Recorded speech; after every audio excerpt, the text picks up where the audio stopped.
Hi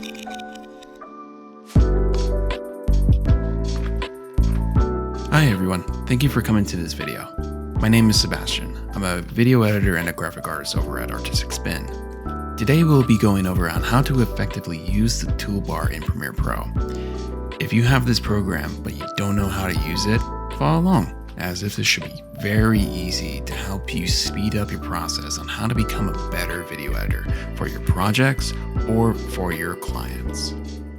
For the first part of the toolbox is the selection tool.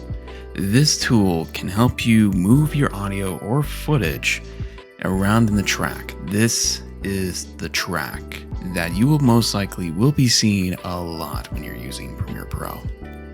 This can also help you change around your values onto anywhere that you want to have it be scaled, or any other values that you want to have it changed in terms of positioning, such as changing the position of this footage right over here. Or if you want to rotate this, you can have it change the values in here as well, and also change the opacity if you need to. Now I will be explaining all the hotkeys, and depending on how you set those hotkeys.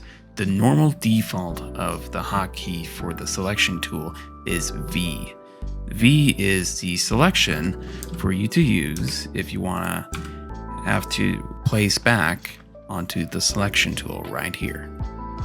Pretty much the selection tool is your to-go tool for you to mess around the change of values, and also messing around with the audio or footage that you need to either move around or just select and delete or change the values of whatever footage that you need to have it be changed.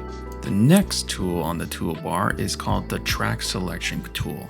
One is for the forward selection, for you to select either the front part of the section over here, or if you want, you can always click on the backwards tool and you can click on the footage that just goes backwards. And if you want to select just only the track, or if you have like multiple tracks, you can always just select the above section of the track right over here.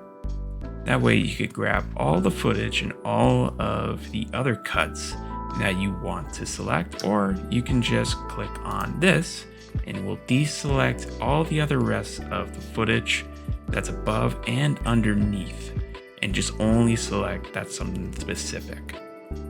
And the hotkey for this is pressing A, and the other hotkey is pressing on Shift A. So you can click A for it to go forward, or Shift A to go backwards. And you can actually also, if you have these footage selected, you can actually move the footage around and just have them in different frames that you want to have it be specific on, or you just want to have anything just move back just a little bit, such as me doing this right here. Want to have this go back. There you go. Now you have this room full of frames that is not being utilized. And if you just want to have this go back, be on a magnetic tool or the magnetic snap that you would have it on. The next part of Premiere Pro's tool will be the rolling tool, which is the hotkey N. Keep in mind, you can actually change these hotkeys at any given time. If you want to know how to edit, just go onto the edit tab right over here. Go on to shortcut hotkeys, and you can reconfigure all of the hotkeys that you need to change out, or you just want to have it be in a different. As default, your rolling tool should be on N. So over here, the rolling tool will be right over here, the rolling, the ripple, and the rate stretch. We'll go with the rolling tool since we just introduced that.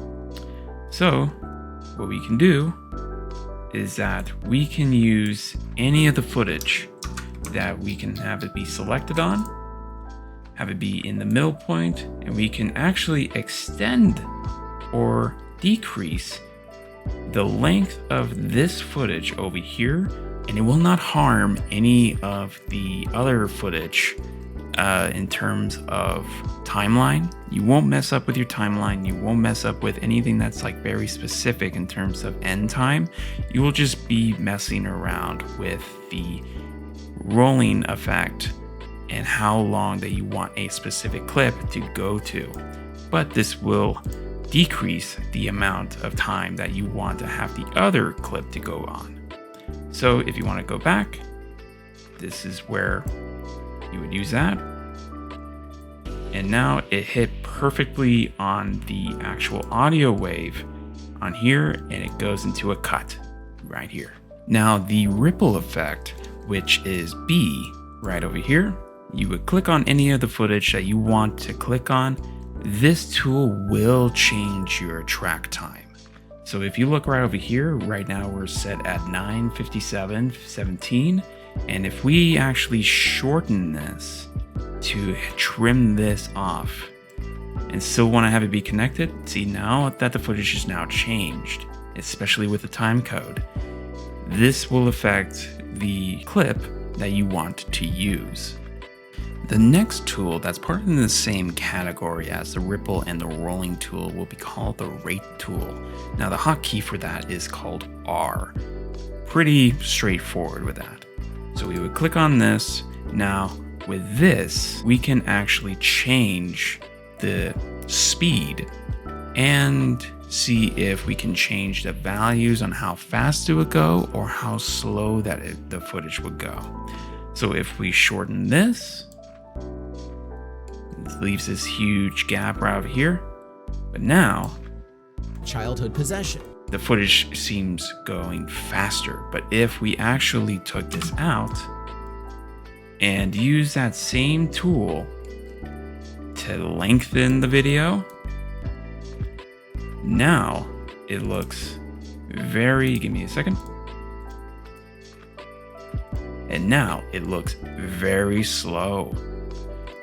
Now, if you actually want to change out the interpolation of the video, if you want to have it be smoother, I highly do recommend if you shoot this on a higher refresh rate camera, this will be a lot more effective. But since this is 30 frames per second, I won't have to really do that. This you can use frame sampling, frame blending, or optical flow. Optical flow is very smooth in terms of something that's live action rather than having to be, say, a drawing or an animation that people would use for 60 frames per second kind of like videos other people would put out. But if we would do that, now it looks very smooth and it kind of looks like everything is almost like a soap opera effect. And now with this tool right over here, now you would see the razor tool. The razor tool's hotkey is C, meaning pretty straightforward. It's going to be one of those to-go tools that you would always constantly use if you want to trim off certain sections of the video. So if you want to trim this off and you don't want to use it anymore, you can trim off anything that you don't want to have it be appearing anywhere. And you can just cut this off and it won't affect any of the rest of the other footage that you want. Now, since that if you click on this, nothing's paired up with the audio, you don't have to really worry about that. Just want to have it be singular video that you just want to delete. And you just did that. So now, if you just want to grab the whole part of the section, like the whole audio and footage at the same time, you would have to press Shift. Now you would see this giant line that's going through the track. This will entirely cut the rest of your footage and audio all at the same time. So now if you're able to see, you would click on here and click on here, here, and everything is not attached to each other anymore. Now the next part of the tool set will be called the slip tool.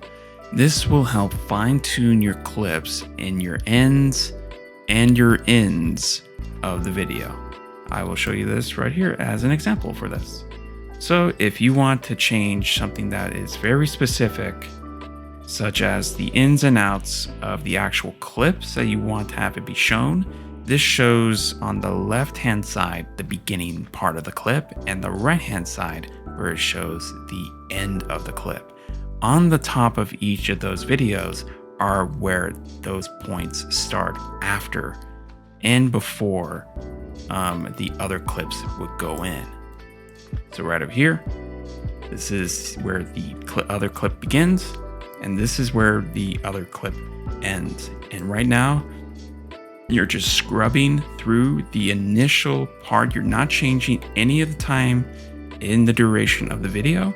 You are just going through the middle of this section right over here.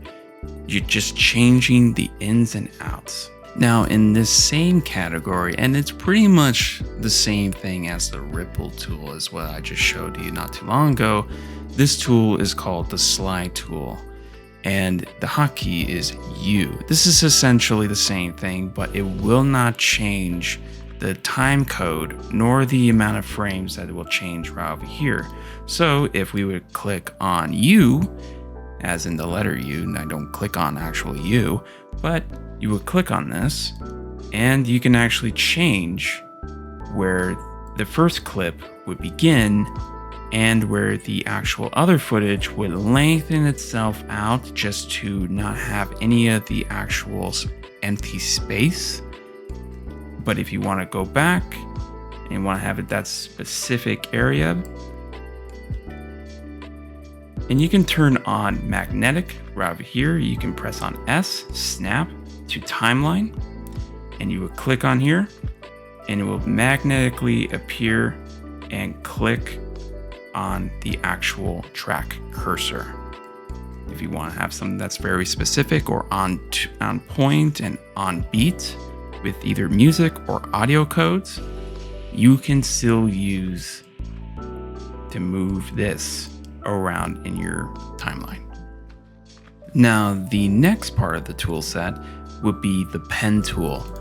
To be perfectly honest with you, not a whole lot of people would be using the pen tool unless if they are using it for masking off selections of the footage that they want to get rid of, or they want to show something that's behind the actual footage.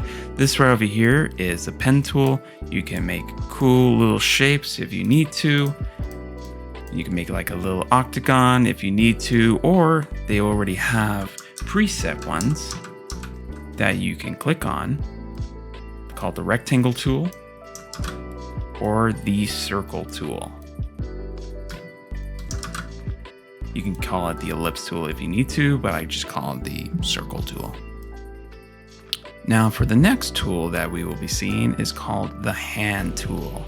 The hand tool is essentially what we would use to scrub through footage if we have large amounts of clips that we want to essentially maybe change out or look for anything that may have been a slip up or an accidental edit. And we're just making sure going through here, there is nothing wrong, and just easily making precise clicks on the actual timeline. You're not changing anything in here. You have the hand selection tool right over here. The hand tool, and just scrubbing through the footage and just looking at the track. This will help you definitely save time, and you don't have to worry so much with the bar because this goes insanely fast. Because if you go all the way over here, that's not where the actual time will go to. That's according to over here. It will go almost 3 times how long that the footage is.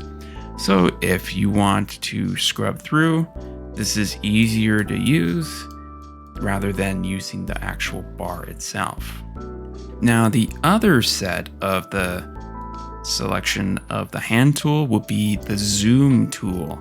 This is pretty much self-explanatory. This helps you zoom in and zoom out on any of the footage that you want to take a look at. This is on the plus sign. Now, if you want to change it, you would click on Alt on the Alt key on your keyboard, and you would minimize the amount that you want to take a look at. Or you can go ahead and click on the actual bar itself, and you would minimize it this way, or you can enlarge it this way, shown as it being over here and going close in. Now for the very last bit of the toolbar is called the type tool. The type tool is essentially a graphic to where you can place in, say, a title of the video, like right over here, or you can have this be part of a subtitle.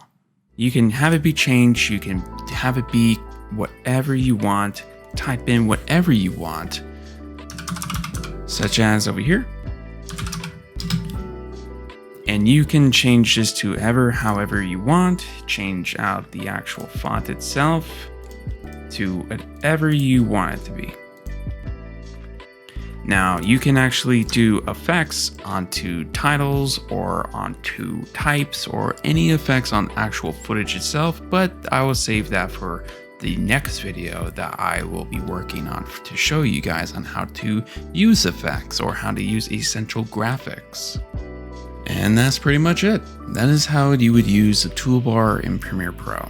If you have any questions about anything that I may have missed, feel free to leave a comment in the comment section below. Don't forget to give it a thumbs up if you like this video, subscribe for more video tutorials at Artistic Spin, and I'll see you on the next video. I hope you all have a fantastic day.